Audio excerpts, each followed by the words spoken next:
Halo, assalamualaikum warahmatullahi wabarakatuh. Salam Rahayu, Rahayu, Rahayu. Jumpa lagi dengan saya di channel New ID Seluler Tutorial. Di kesempatan kali ini saya ada servisan handphone yaitu tipe serinya Huawei Honor Nova 3i. Dengan kondisinya seperti ini teman-teman. Untuk di bagian backdoornya sudah tidak ada, dan juga di bagian fleksibel sidik jari itu pun juga tidak ada. Oke, perhatikan yang saya tunjuk ini. Ini adalah bagian konektor LCD-nya yang ada di PCB itu sudah tidak ada ya teman-teman. Namun setelah saya cek, ternyata nempel atau ngikut sama di bagian fleksibel konektor LCD-nya. Jadi untuk soket konektor LCD yang ada di mesin itu ngikut sama di bagian fleksibelnya. Jadi sudah terlepas atau copot seperti ini ya teman-teman. Terlihat jelas untuk di bagian kaki konektor LCD-nya bekas di servis sebelumnya. Jadi beliau untuk pelanggan saya ini sebelumnya sudah konsultasi untuk di bagian disuruh memperbaiki, yaitu di bagian konektor LCD yang terlepas dari mesin. Jadi untuk di bagian soket konektornya itu masih nempel ke bagian fleksibelnya teman-teman. Jadi bagaimana cara memperbaikinya agar LCD-nya itu bisa menyala? Kita buka dulu untuk di bagian penutup mesin dan juga di bagian kabel antenanya, yaitu untuk melepas di bagian mesinnya dulu. Oke, kita angkat mesinnya dulu. Di bagian ini kita harus melepas, yaitu bagian kamera depan dan juga di bagian kamera belakangnya, yaitu bertujuan agar nanti saat kita mengerjakan tidak bikin kamera rusak ya teman-teman.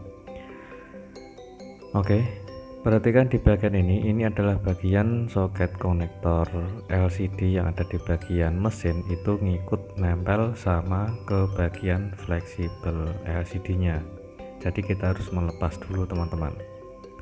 Setelah saya lepas itu ternyata konektornya sudah rusak.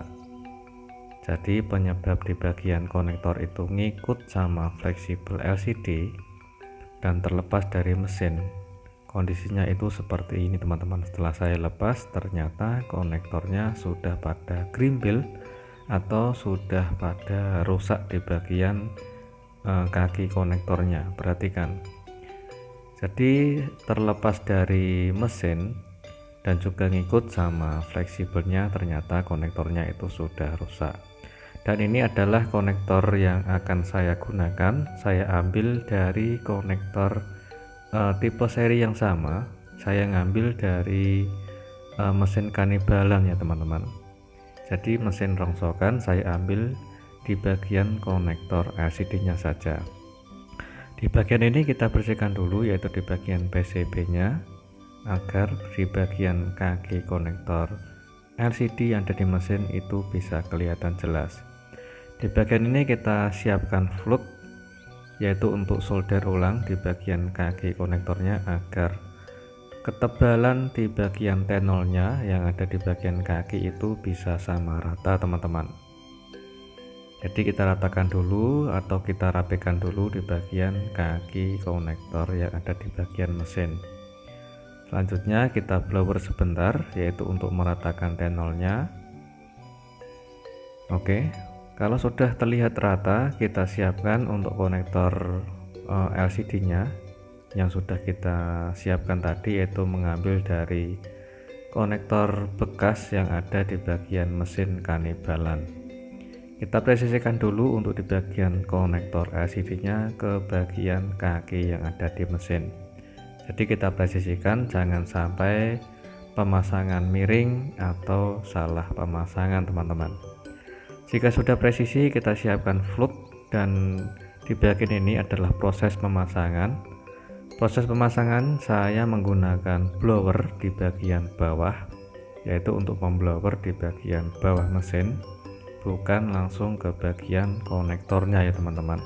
Apabila kalian takut untuk pemasangan itu konektornya leleh atau meleleh, kalian bisa menggunakan teknik seperti ini, yaitu memblower di bagian bawah. Tapi harus ekstra hati-hati di bagian bawah itu dilihat dulu teman-teman. Apabila posisi di bagian bawah konektor itu ada komponen seperti IC yang paling penting, yaitu adalah IC MMC ataupun IC CPU, jadi harus ekstra hati-hati apabila di bagian belakang atau di bagian bawah konektor LCD-nya itu terdapat IC CPU ataupun MMC. Jadi harus ekstra hati-hati untuk memblowernya. Bisa kalian menggunakan yaitu isolasi anti panas agar terhindar dari kerusakan di bagian PCB-nya. Di bagian ini sudah selesai untuk proses pemasangan. Untuk panas blowernya saya menggunakan panas di angka 3 sampai 3,5 saja teman-teman. Dan untuk anginnya bebas, saya menggunakan angin di angka 2 sampai 2,5. Jadi untuk pemasangan harus ekstra hati-hati teman-teman. Yang penting bisa presisi dan juga menggunakan blower jangan terlalu lama juga. Apabila sudah presisi, kita tekan secara halus agar konektor LCD bisa nempel ke bagian kaki yang ada di mesin. Di bagian ini kita bersihkan dulu dari sisa fluk. Oke, kita bersihkan dulu untuk di bagian sisa-sisa fluk agar kondisi konektor LCD dan juga di bagian konektor lainnya itu bisa bersih, tidak ada sisa fluk di bagian dalam konektornya. Oke, di bagian ini sudah selesai untuk pengerjaannya. Kita cek terlebih dahulu apabila sudah terpasang dengan presisi dan sudah terpasang dengan sempurna, kita lanjut untuk proses yaitu pengecekan. Jadi jangan terburu-buru untuk proses pengecekan teman-teman. Dilihat dulu di bagian konektornya. Oke, di bagian ini adalah fleksibel konektor LCD. Ini di bagian atas konektor. Di bagian atas konektor itu harusnya ada pelindung seperti logam, namun kata pelanggan itu sudah hilang atau sudah terlepas. Saya ambil di bagian LCD yang bekas, yaitu hanya saya ambil di bagian pelindung logam yang terdapat di bagian atas fleksibelnya. Oke, selanjutnya kita proses yaitu pemasangan pelindung fleksibel.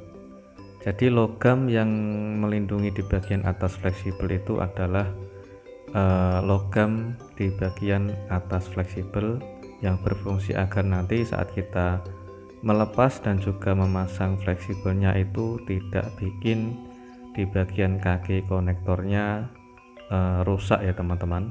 Kalau tidak kita kasih pelindung di bagian atas fleksibel seperti logam ini, itu bisa menyebabkan konektor bisa patah kapan saja saat kita melepas atau proses pemasangannya. Jika sudah kita pasang, yaitu penggunaan lem Korea atau lem Alteco, yaitu proses pemasangan pelindung di bagian atas fleksibelnya. Apabila sudah terpasang, kita coba untuk memasang fleksibel LCD ke bagian mesin dan juga untuk mengetes LCD-nya. Oke, di bagian ini kita nyalakan infonya apakah bisa menyala atau tidak untuk LCD-nya. Dan alhamdulillah sudah keluar logo Huawei teman-teman. Kita tunggu loadingnya sebentar hingga sampai menu dan sekalian kita tes untuk di bagian fungsi dari touchscreen-nya.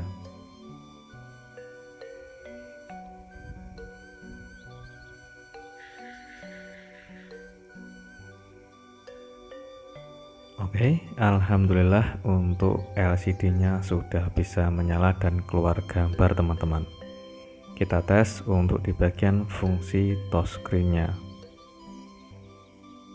Oke, alhamdulillah untuk saya buka kunci untuk menggeserkan layar, alhamdulillah bisa berfungsi untuk di bagian touchscreen-nya.